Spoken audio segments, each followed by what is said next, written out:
Raidieraksts Drošinātājs. Hello, Brad. Hello, how are you today? Great. First of all, just please introduce yourself, your mission, what you do in Ukraine, and what is the organization you have founded. Yes, I just want to thank you for having us on today. My name is Bradley, I call ourselves Crawford. We run the Tactical Combat Advisory Group here in Ukraine. Our mission is to train and advise Ukrainian soldiers. We've been working here in 2022, and we've pretty much stayed the entire time.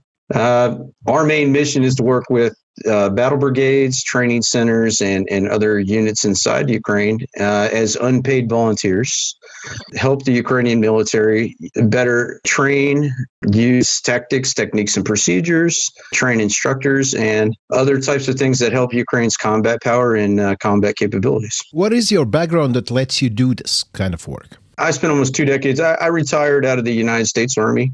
After I retired, I did tactical training with like law enforcement and some military organizations in the States. But during my time in the United States Army, I was a infantryman for a good percentage of my time. I spent 4 years as an instructor in some of the most established instructor posts. I was a senior instructor at the National Training Center in Fort Irwin, California. I was also a senior instructor at the Joint Readiness Training Center at Fort Polk, Louisiana. And those are all national level training centers for the United States Army.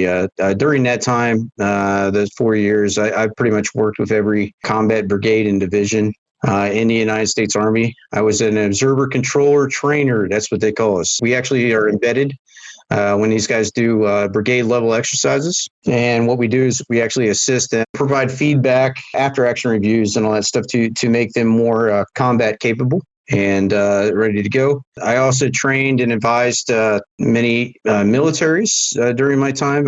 I was a what they call a combat advisor. Worked with one of the first security force assistance brigade type elements that actually created the organization. And what we do is we actually provide advisory assistance to foreign militaries. So normally how we would do that is we'd work in an 8 to 12 man team. We would go somewhere around the world, link up with an army. Maybe they have a battalion or a brigade. Maybe they were testing special equipment, the mission, of course, but we would advise, liaise, and assist those individuals and, provide, combat assistance. So I have a pretty big background in working with foreign forces and also instructing personnel, and been doing it for a long time. On your Twitter, I can read that you have been a combat advisor in Iraq, Middle East, Africa, Asia. Was that during the time when you were in U.S. military or after you retired? That was during the time when I was actually in the U.S. military. We worked with all kinds of units. Just a couple of units I could talk about. When we were in Iraq, we worked with the Iraqi Civil Defense Corps, which was the restart of the Iraqi army after the war, 2003. In my time in Africa, I worked with a lot of different foreign armies there. We worked with the Ethiopian, Kenyan, Djiboutian armies. I was a liaison, our task force command, and I actually worked with the French Foreign Legion. It's just a direct liaison between them and our forces.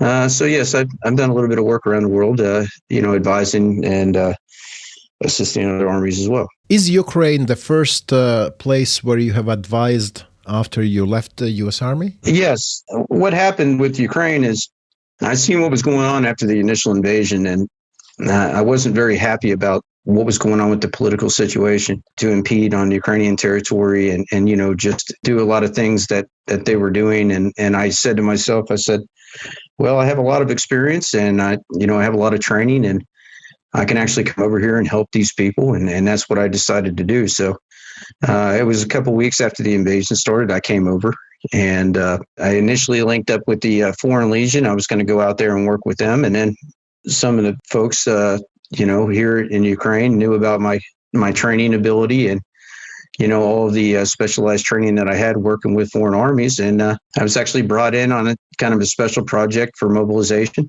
And I assisted with that. And basically what we did after that is we were asked to come down to Mykolaiv and help train the units that were decimated in Mariupol. We had to bring them up to combat speed. So we came down to Mykolaiv, and I met with the commander of Ukrainian Marine Corps, and he said, "Hey, we got 1,000 Marines to train." And I said, "Well, sir, we got 10 individuals. We could definitely work something out. It's going to take a couple months, but yeah, we'll do it. We'll get on the task. We'll get ready." And we started doing that mission. And during that time, we trained every single unit in that brigade.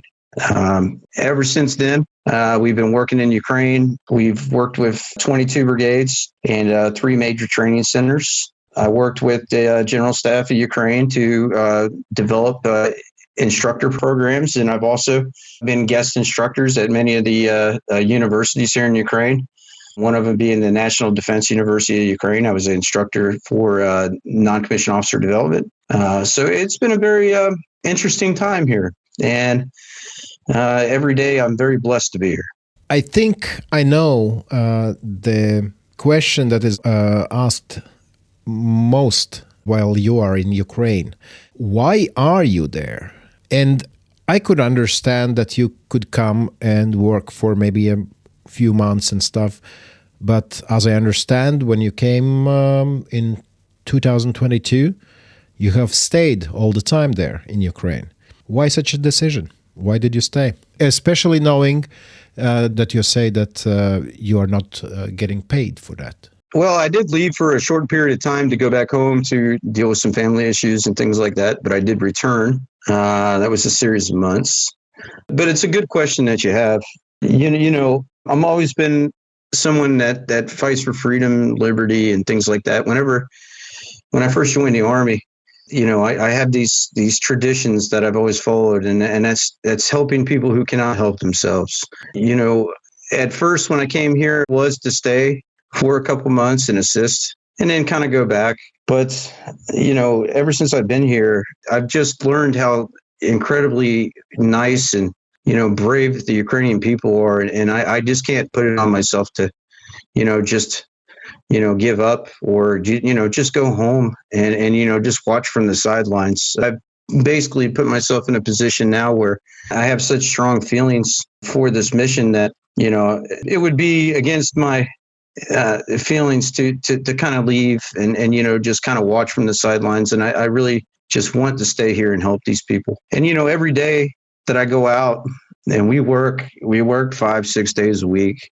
We work with brand new people, the same people sometimes. It just reemphasizes my thoughts on this matter, because I just feel like a sense of pride and purpose being here with the Ukrainians and actually helping them win this fight. And that's one of the reasons why I am here, is because somebody has to step up and do something. It's one thing watching everything unfold on the news and then kind of going on X and, complaining about it. But when you can be like part of the solution and fixing the issues and fixing the problems so that Ukraine can win, it's a very warming feeling for me. And it makes me really believe in being here. I understand what you're saying. It is a big sacrifice. I do go home for 1 month every year to see my family and everything else. But like I said before, I'm here to help Ukraine win this war and, be free and independent. And I think it sets an example for others to follow too, because, if we have the skills and we have the resources, and you don't just have to be a trainer to do this.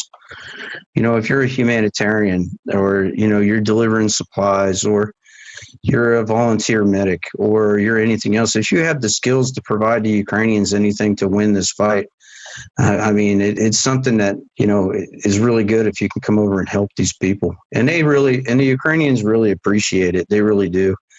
And, You have been in U.S. military for 2 decades, right? So you know it from inside out. How does it make you feel, the attitude of U.S. politics towards this war, knowing that if United States would be fully committed to Ukrainian military victory, that this war would have probably, maybe, ended by now? Well, one thing that I've learned over the years, especially being in the military, is that, I'm a soldier. Get involved in the political realm of things. And I try to stick out of those political discussions and things like that. In my opinion, I do think that the Ukrainians can get more. I think that not only the United States, but NATO and the West can do more to help. I know they've helped a lot, and the Ukrainians really appreciate that. There's a big thing that a lot of us volunteers talk about, and the word we use is like trickle. It's like a slow trickle of supplies, you know. We were talking a couple of years ago about getting the Ukrainian forces like Abrams tanks. You know, it was, okay, we're going to send them, and then, no, we're not going to send them, and then a few. And, you know, the American military sends them 32 Abrams tanks. You know, it's like, it's kind of like, you know, a drop in the bucket. You know, we got, if you look at like, you know, in Yuma or like the vehicle depot in the United States out in the desert, we got almost 6,000 of these things sitting in dry storage, you know, and we're sending 32 tanks, you know, like we could do a little bit better than that. You know, other vehicle systems like M113 armored personnel carriers, we have mountains of these things sitting out in the desert. You know, we could send thousands of these things over here, and they would make a big difference, big impact. F-16s, we have a lot of those in storage. We could send plenty over here and make a big impact. Could do a little more. My personal feelings about this, I do feel a little bit of, it's just disappointment. I think that a lot of these countries, they just feel like it's the not in your backyard mentality, right? Okay, it's not really, it's affecting us, but it's not really affecting us. You know, we'll send some help, but you know, it's not like a, you know, something that's really impactful to us. But when all the cards are on the table, this war is a very impactful thing to everybody because it's setting a precedent. If we don't stem the tide on this Russian aggression and show the Russian politicians and things like that, and the military leadership that we're not going to tolerate this stuff, then what we're doing is we're setting a precedent for future wars that can possibly happen. We have, you know, a lot of flashpoints in this European area of operations that we need to think about. We have Latvia, Lithuania, Estonia. I mean, those are very key areas that the Russians could try to, you know, take advantage of or try to make pushes on as well, just like they had done with their other neighbors.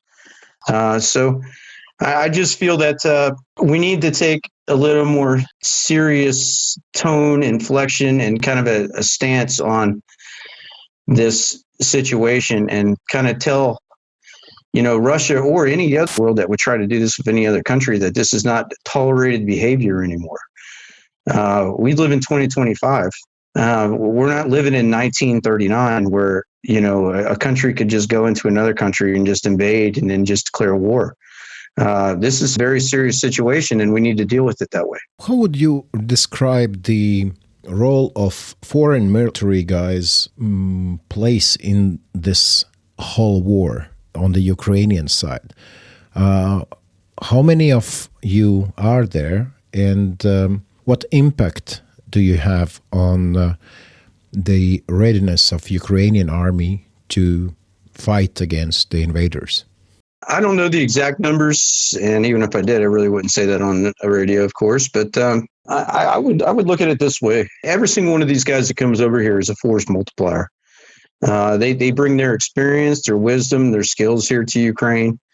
You have some guys who provide the frontline fight; they're up there doing their thing. You got some guys that are providing assistance, like me. We got some guys that are providing humanitarian aid, delivering combat supplies, medical supplies to the front lines. You got some people that are providing humanitarian supplies, doing evacuation of civilians. You got guys and gals that work in food kitchens. Everybody has a part here. Everybody, and I say this all the time.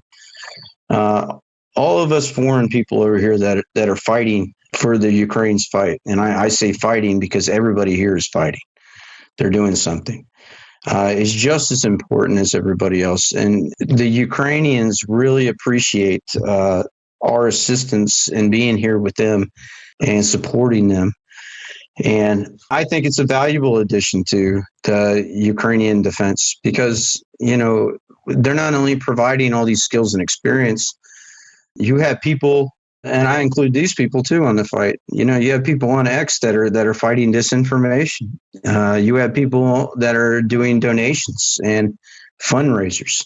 Units out here, they ask for fundraisers all the time because they need specialized pieces of equipment that they can't get through government funding.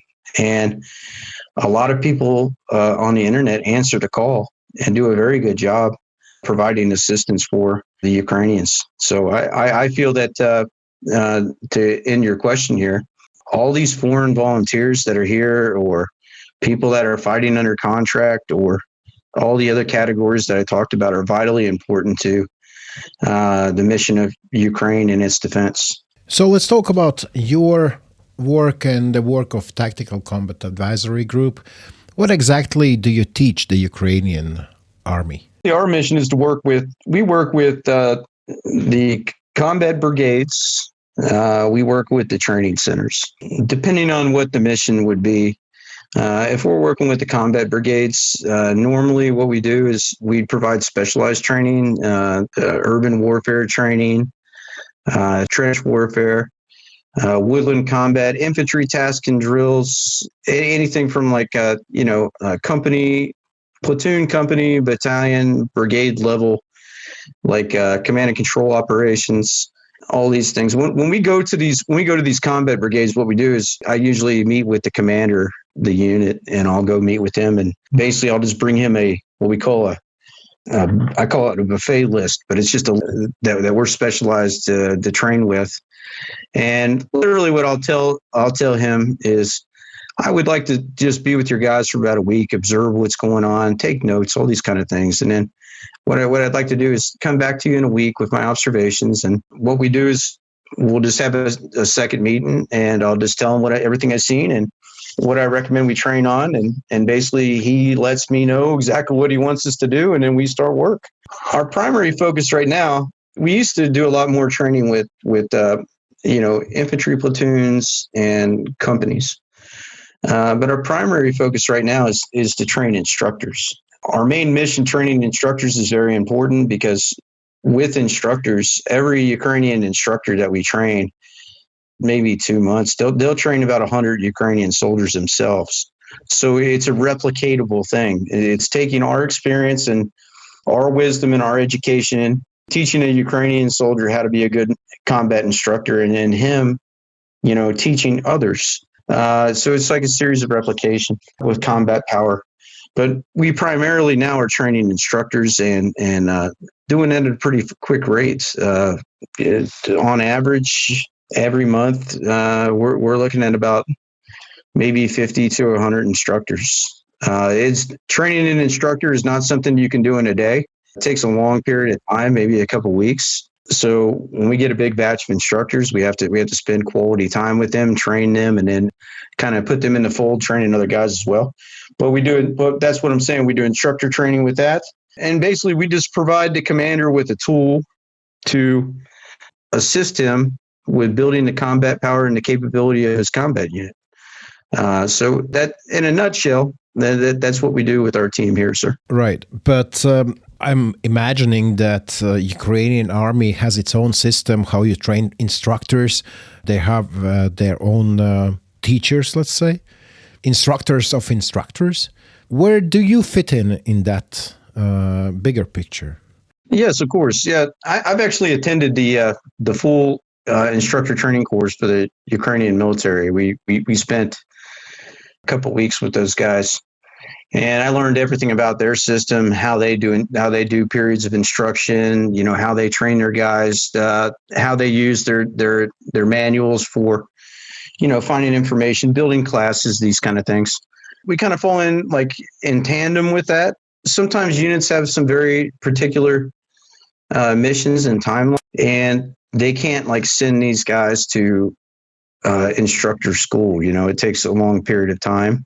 So what we will do is come down and give them a 2-week course, 3-week course.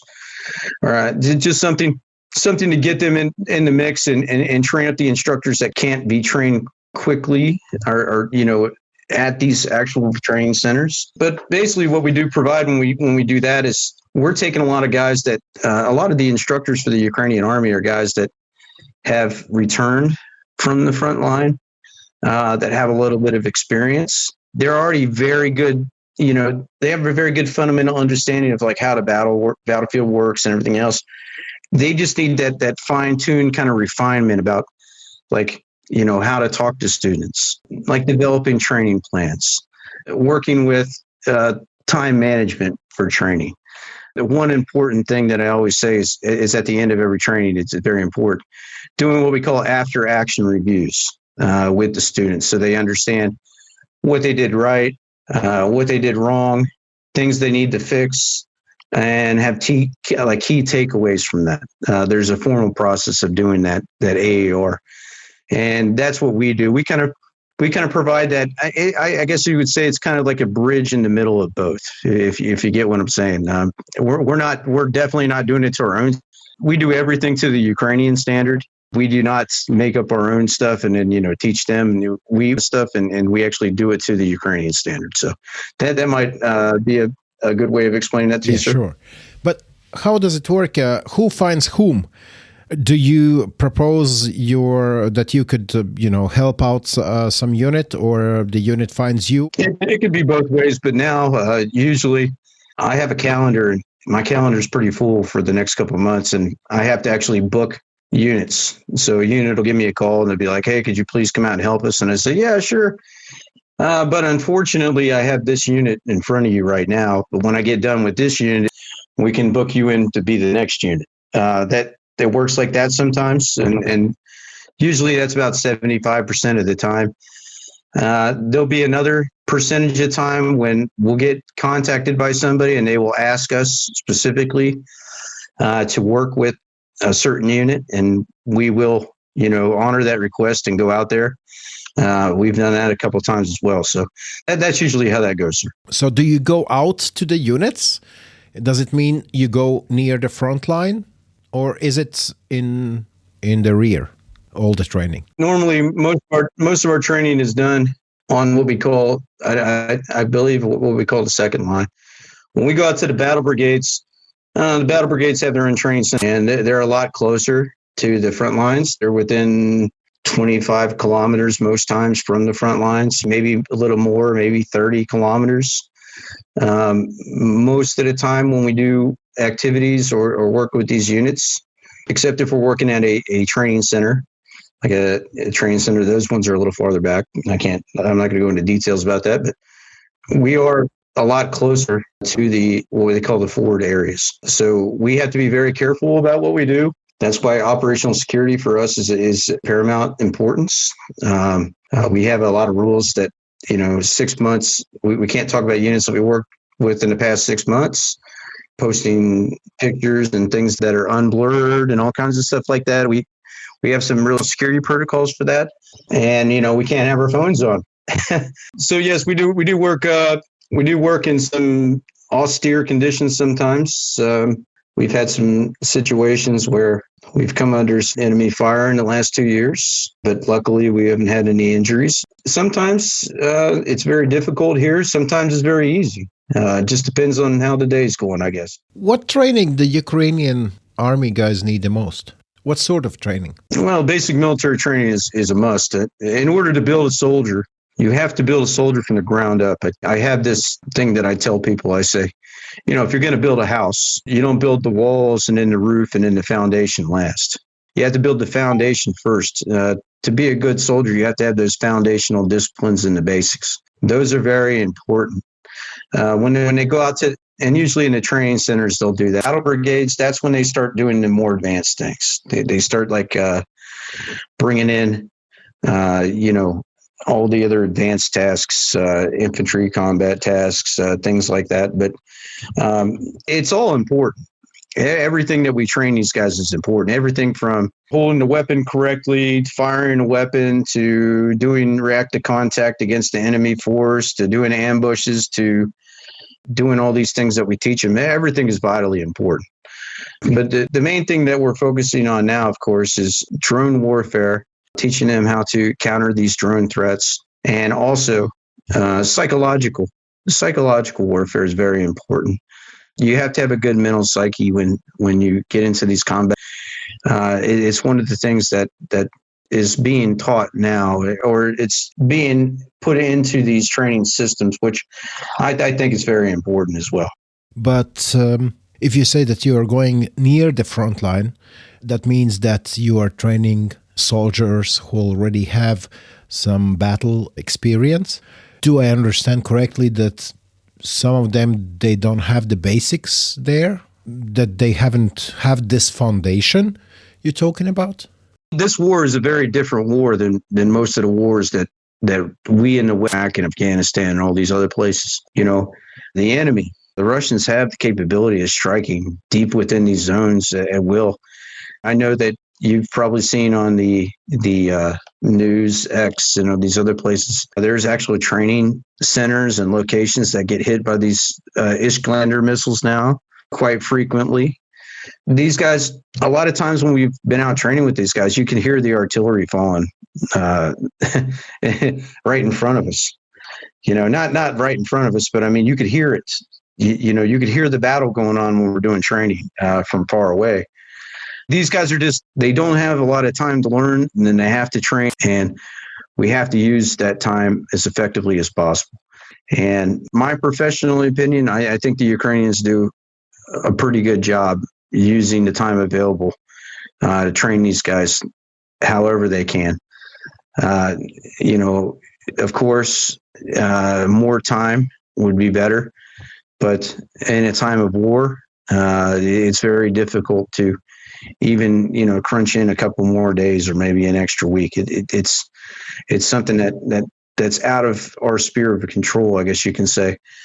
So they do a very good job. They try their best to, train these guys as good as they can. Let's talk about the transformation of Ukrainian forces. I imagine that in 2022, when you came to Ukraine, there were different needs than now. I mean, in 2022, you could teach the basics and from all your experience in U.S. Army. But now after, it's the war is, the full-scale invasion is in its fourth year now, I imagine that some Ukrainian forces have more battle experience than any U.S. Army person in the military. Could you talk about these changes? That's a very good question. I will say this in a counter to your question. Learning goes both ways. So I've been here for 3 years, and, I've been learning as much as I can too. We work with our Ukrainian counterparts, and basically I've learned some things like, trench warfare, for instance. I've pretty much thrown away the NATO playbook on that one. And I've taken everything I've learned from my Ukrainian counterparts with our training classes and turned that into a system training. For us, one of the things we do, we advise, assist, and train. So part of advising is understanding your counterpart. So when I'm out there with these guys and we're out there training, I have a green book. That's what I call it, a screen book, but it's a big book, steno notebook with the pen, just old school technology. And what I'll do is when I'm out there and my team's out there training with these guys, if I see some new tactics, techniques, or procedures that is being used on the battlefield, I'll write all that stuff down and I'll talk to the instructors about it. And I'll be like, hey, talk me through what you're doing here so I can see what you're doing because I want to learn this. The trench warfare is just one. We've basically taken every single aspect of our training program, and every 90 days, what we do is we do what we call an administrative pause, and we go through all these notes and information that we've received from our Ukrainian counterparts, and we look at our own training programs, and we bring all this new information into it, and we revise these things. So every 90 days, we get basically a new revision for our training program. And we're training things differently based on the experience from our Ukrainian counterparts the tactics, techniques, and procedures that the enemy's using, because that changes every 90 days. That's the beauty of kind of what we do here with our organization is we're not training textbook tasks out of a NATO manual. Working hand in hand with our Ukrainian counterparts and we're learning every day with them, and we're teaching what they teach us as well. So before, when I came here, just to answer your first question, yeah, we were teaching basic military stuff. I was teaching react to contact, break contact, these kind of things. And then basically, that's what I'm trying to tell you. That's what the evolution kind of happened. We started understanding like, okay, this war is going to go on for a long time, and we need to adapt accordingly to the war. And we need to figure out exactly what's going on out there on the battlefield and talk to our Ukrainian allies and partners and counterparts and figure out how our training plans are matching to theirs. And that's kind of how we got to that evolution of thinking and process. So, would you say is the Ukrainian army the best army in Europe at the moment? I would say the Ukrainian army is, yes, combat experience wise, yes, of course, and also adaptability.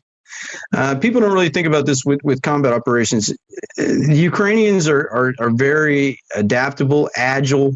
They can come across kind of any situation that they'll find themselves in, and just think of an unconventional way, I guess you can say, to kind of pull themselves out of it, or like to fix a problem. I don't see that kind of flexibility in a lot of the Western or NATO forces out in the West. Things out there are very bureaucratic. For NATO to, or let's say United States to get a new combat vehicle. I mean, this takes 15 years for this to happen.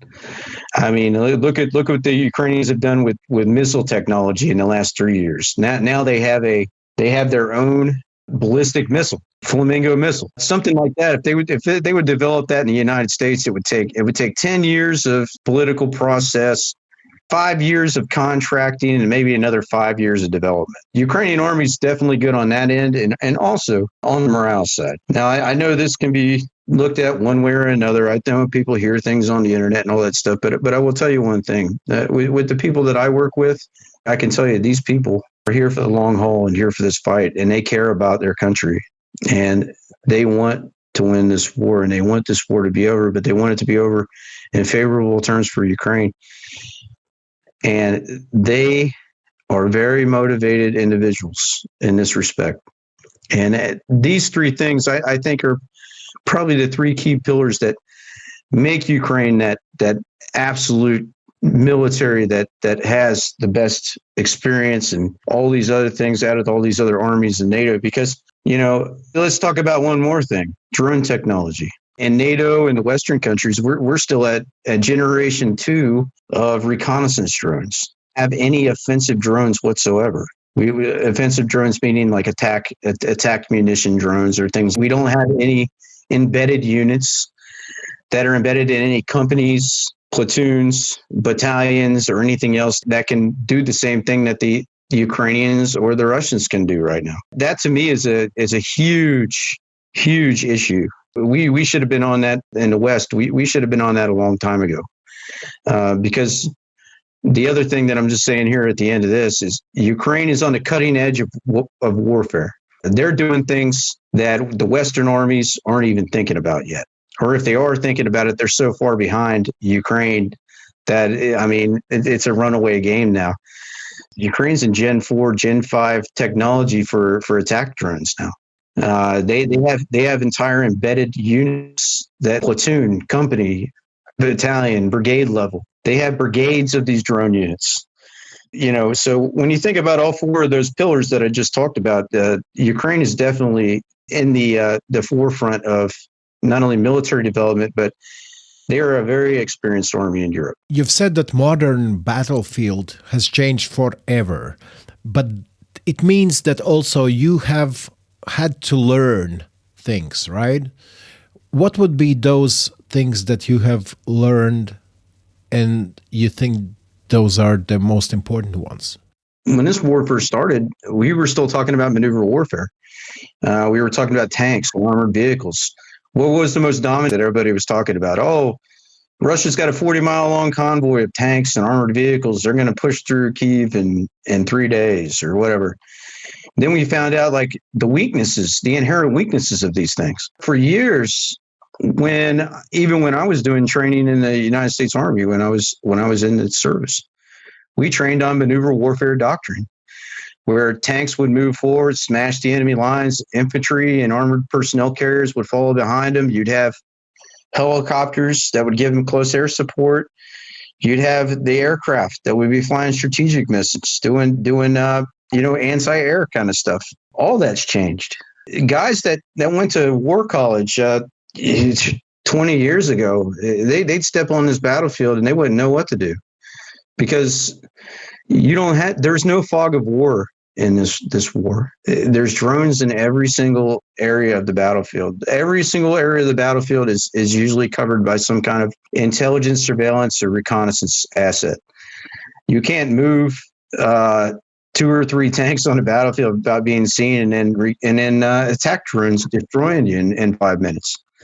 If we would use that kind of maneuver warfare doctrine here in Ukraine, let's say NATO units got pushed into this, they would learn really fast like how much the war has changed, because they would do their standard deal. They'd just put the platoon online, 4 vehicles, 50 meters spread, just push them through the battle zone, and next thing you know, you lose 1 vehicle. They don't even know where it came from. Now they lost the second one, they lost the third one, and it's just a crew, 3 or 4 guys that's sitting in a trench putting these drones up in the air. So the one thing to answer your question here is the battlefield has changed on many factors, but the main reason why the battlefield has changed is because of the evolution of technology. And that's something that you have to be here to experience, to see yourself, to learn, and to understand. And that's why I believe like these programs where they're doing these cultural and military exchanges with the Ukrainians and the Western countries and NATO are so important, because the West needs these Ukrainian advisors to come and tell them about these things and kind of pass the information and the knowledge so they can be more how these battles are fought here. Because like I said before, this is the future of warfare. And if we do not learn from it, we're doomed to figure it out through angles that we do not want to figure it out. Actually, the next week on our podcast, our guest will be one of the Azov commanders who with his colleagues was here in Latvia just a couple of days ago. And I'm pretty sure they exchanged the knowledge that Azov has acquired on the field. I would like to use this chance and ask you 3 things that you would advise Latvian Army right now. The first 3 most important things that Latvian Army should think about or should train on. Yeah, from your perspective. Yeah, number 1, integration of drone, not anti-drone units, integration of drone attack units and everything from the platoon all the way up to the brigade level. Number 1. And you guys should start stockpiling on that equipment, like drone equipment, everything, because that's the key. That's the key to keeping the enemy at bay. Number 2, focus on the training programs. And the biggest thing that I've seen that brings success here is at the junior levels of command. So like looking at your non-commissioned officer, like your sergeants and your corporals and your junior officers, make sure they understand freedom of movement and, independent thoughts. And these guys are tacticians and they understand how to fight things on the battlefield, because here in Ukraine, the biggest combat unit that you're going to see out on the battlefield, it used to be a platoon, which is like 40 guys. Now, the biggest elements that you see out on the battlefield is a squad, which is like eight guys. And, they have to have that independent thought process and be able to operate on their own independently. Number three, and this is one of the most important things because this is what we're seeing here in Ukraine a lot, is anti-drone units. These shahads, these suicide drones, and also the FPV drones and all that stuff, there has to be like really good anti-drone units.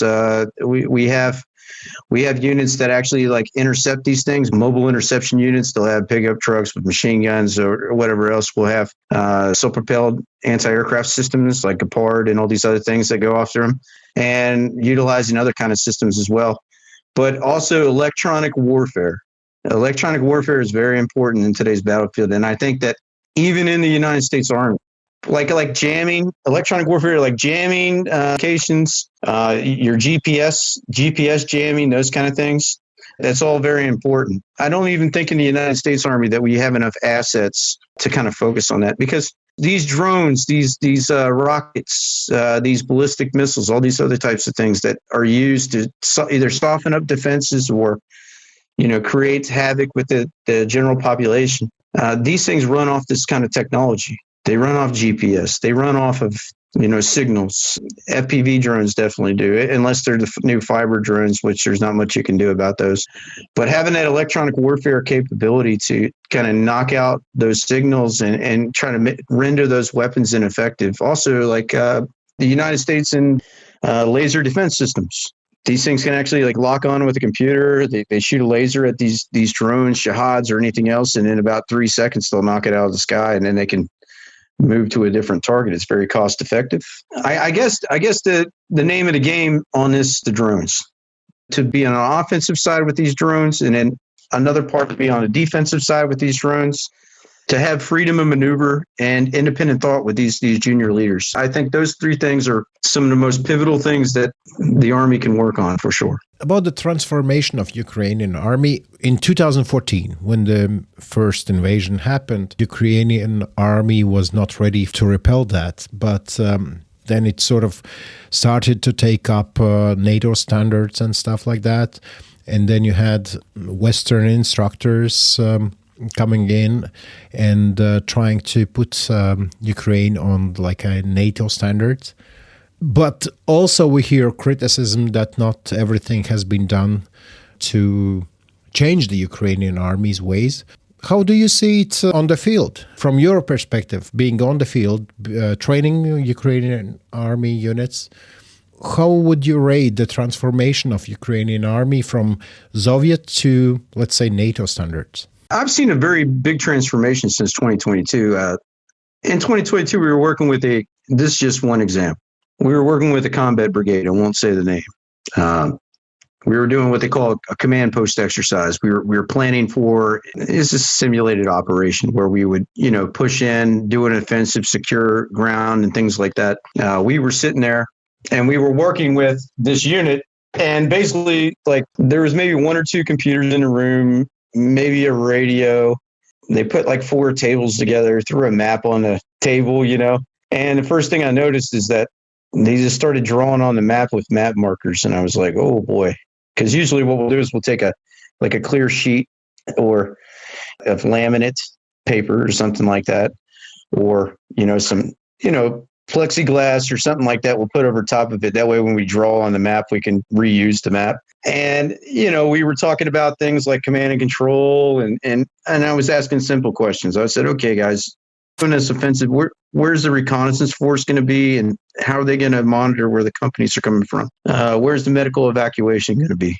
When do we call them in? How do we call them in? What's our pre-plotted fires? Like we have 4 120 millimeter mortars for the brigade. What is our plotted fires that we're going to put on the enemy when we're moving forward? And the questions were just like, oh boy, yeah, okay, well, we didn't think about that one, and it's kind of like, all right, and I don't use the S word, the Soviet word. I have a new term that I use. It's post-Cold War Army. So that's what I use when I say pre-Cold War Army. You know what I'm talking about. It's Soviet army, right? Well, yeah, there you go. But I say post-Cold War because I don't want to make a comparison to any form, shape, or form to Russia. And then when we look at like it was like 2024. I went to the same thing with another different unit, and I walk in there and everything is perfect. We got video screens all over the walls. They got drones flying everywhere. You got a section for like S1, which is personnel, S2 intelligence section. You had a S3 section for operations, S4 for logistics, S6 for communications. They had radios, everything. And the map was just elaborate, all kinds of stuff. They even had, and it was massively different. It's like if I would step into a U.S. Army command post back in, let's say 2015, they had the same combat capability in that command post that they did back then. So the Ukrainians had the same combat capability as we would have back in 2015 in that command post. And just to see that transformation between the two was just something out of this world. But it's still 10 years lacking. Yes, but the thing is, we have to think about this. Post-Cold War Army, okay? They've been doing it for 30 years. This changing an army takes a considerable amount of time, and especially in a time of war. Usually in a time of war, when you're in a time, you're stuck with the doctrine that you have, you're stuck with the technology that you have, you're stuck with the vehicles that you have, and you're stuck with the training that you have. You can't change that stuff mid-war and just expect things to change. But the Ukrainians have done that, and that's the incredible thing about it. Just to kind of say that I think probably some of the people who would say, well, it's not happening, or maybe it's happening a little slow, it's going to take some time. They want to change. And there's another factor to this as well. These younger officers that are learning these things right now, these captains, these majors, maybe some of these younger lieutenant colonels and stuff like that, here in about 10 or 15 years, they're going to be like the command units, and they're going to bring all of this new kind of age, kind of feel of things up the ranks. And once they get up to that spot, it's really going to accelerate a lot of that stuff. And that's why I'm saying it's going to take a little bit of time. There are some post-Cold War Army things that get a little bit of pushback sometimes. That's pretty obvious. But like I said before, I would just wait a little bit, and I think everything will be just fine. I hate to ask this question, but my listeners would probably not understand if I will not ask this question. What's your take on how the war will stop or end? It's going to go on for quite a long time. The Ukrainians want to take control of the lands that they've had before, and they will not accept any deal, and at least in my opinion, that would compromise or take away any of those Ukrainian territories. And I don't know, and this isn't really my wheelhouse or my department, but I do know this. I know the Ukrainians have the will to fight, and I know they'll continue fighting. And, there's one way we can have peace in the next minute. The Russians can, Ukraine, when they leave, we can declare peace and this thing can be over. But unfortunately, in the other side of the house, we have to continue fighting, because if we don't, we all know the circumstances of that. I don't really want to talk about politics. I just want to talk about your feelings. I mean, you are the one who is looking into the eyes of Ukrainian servicemen and women who are on the front line, who are holding the front line, right? If we talk about motivation, in 2022, when the full-scale invasion started, we saw the lines at the conscription centers, lines of people willing to go to the war and fight for Ukraine. 3.5 years on, we hear different stories. I mean, we hear about people getting into the army. We hear about people getting pulled into the army. What do you see when you train Ukrainians? Do you see this will to fight? Do you see this, not excitement, but energy to fight? What do you see in the eyes of Ukrainian soldiers right now when you train them, 3.5 years after the full-scale invasion? I can personally tell you that every day, yes, I do see a will. These guys do have a will to fight, and they have fire in their eyes. To say that, we're all not tired. We're all tired. Even I'm tired. I've been doing this for 3 years plus now. I get tired some days too, but we all understand the situation, and we understand what it means to not fight. And these guys, yeah, they're very motivated. And one good thing about being an instructor is you can actually key up that motivation a little bit. And I try to do that every day when I'm working with these guys. I'll try to fire them up a little bit. I'll try to motivate them a little bit.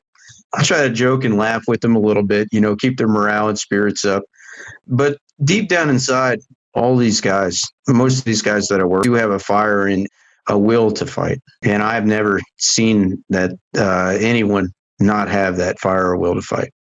So that's definitely my testimony on that for sure. And lastly, I would like to talk about the human side of it, of your mission. You came to Ukraine. You talked about your convictions, about your reasons to come to Ukraine. And you said you stayed longer than you thought you will. If you could talk about the human connections you have had in Ukraine. Yeah, definitely. I've made hundreds of friends here. I mean, on my Signal and all my other social media accounts, I still keep in touch with most of these guys that I train. And I'll meet up with these guys all the time. A very interesting story the other day. I was actually training a unit out here. I think it was last week. And I had two guys come up to me, and I knew exactly who they were when I seen them, because from 2022, and they were just regular soldiers coming in the Army. And now these guys are like instructors, actually teaching other units. And we were talking about stuff, and they were like, "Hey, Top, it's great to see you again." I took pictures with these guys.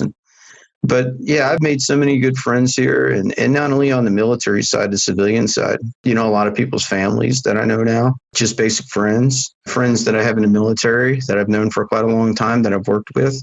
Those things happen when you work with people for a long period of time.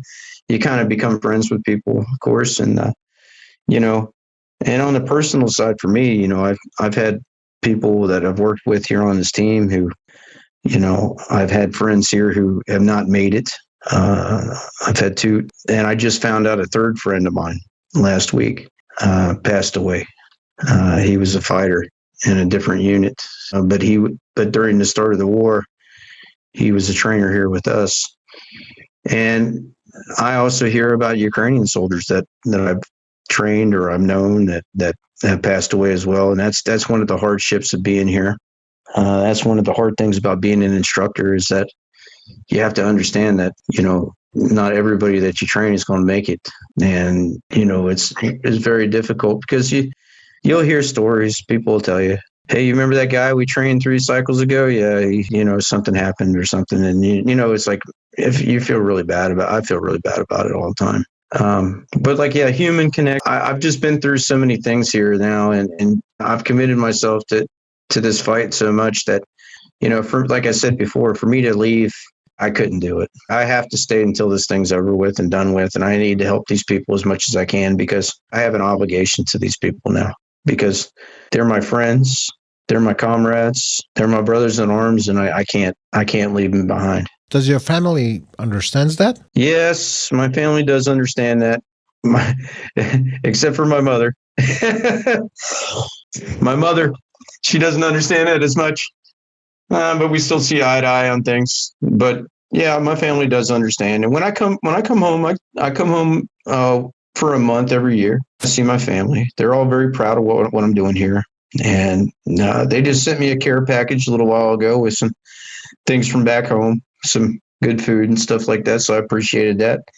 Thanks a lot, Grandma, if you're listening. But yeah, I mean, my family definitely appreciates me, and they appreciate what I'm doing here as well. You talked about people that lost their lives on the battlefield that you trained, but I imagine there should be some stories where you are being thanked for the instructions you gave that probably saved some lives. Yes, it was a couple of months ago. I had a soldier. He was a platoon leader at a training center, and I seen him. He come up to me, and we had a long discussion about things. He was fighting in an area down on the front, and he returned back from a mission. He got lightly wounded, and they sent him to the training unit. And when he see me, like, his face lit up. He was so happy to see me and all that stuff. And he told me, he said, most of the guys that you train in a platoon, they're still alive. I got lightly wounded, but he told this to me clear as day. He said, you guys provided some of the best training we had. And, if we wouldn't have got that training, I don't know if a lot of these guys would have made it. And that hits you like very hard. The other day we're instructors, they said the same thing, and it hits you very hard in the heart. You're like, well, I definitely understand now, like why I'm doing what I'm doing and why it's so important, on the human side, just to see that you can save a life or you can make sure that these guys survive. I mean, it's a very good feeling. And it's always good to see these guys. But yeah, we have stories all the time of things like this. And I run into people that I haven't seen in a year. Like I said before, some guys I haven't seen in almost 2.5 years. So yeah, it's a very interesting experience here. And I bet your experience in Ukraine has made you a much better instructor. Is that true? Yes, definitely. And the one thing about being an instructor and also a combat advisor is that you just have to have an open mind. Sometimes, like I tell these guys, I say, hey, I definitely don't know everything, but, I'm going to work to find out things or make things better or, like, how do you guys do things? Yeah, I mean, 100% of the way, like this has definitely made me a better instructor and also a better person in life. I believe the life experiences that I've had here have really shown me that, like, the things that we take for granted, the little things, are so important. Time is so important. And, sometimes we go about our daily lives that like, all the things that we have in life are special. And I think that's one thing that being here in Ukraine that I've kind of learned is that life is special. And, I think it's been a very good experience for me to be here. And I appreciate God letting me be here every day. It's a blessing. All right. Thank you, Brad. Well, thank you very much. It's great to be on today. I appreciate you having me on. Raidieraksts Drošinātājs.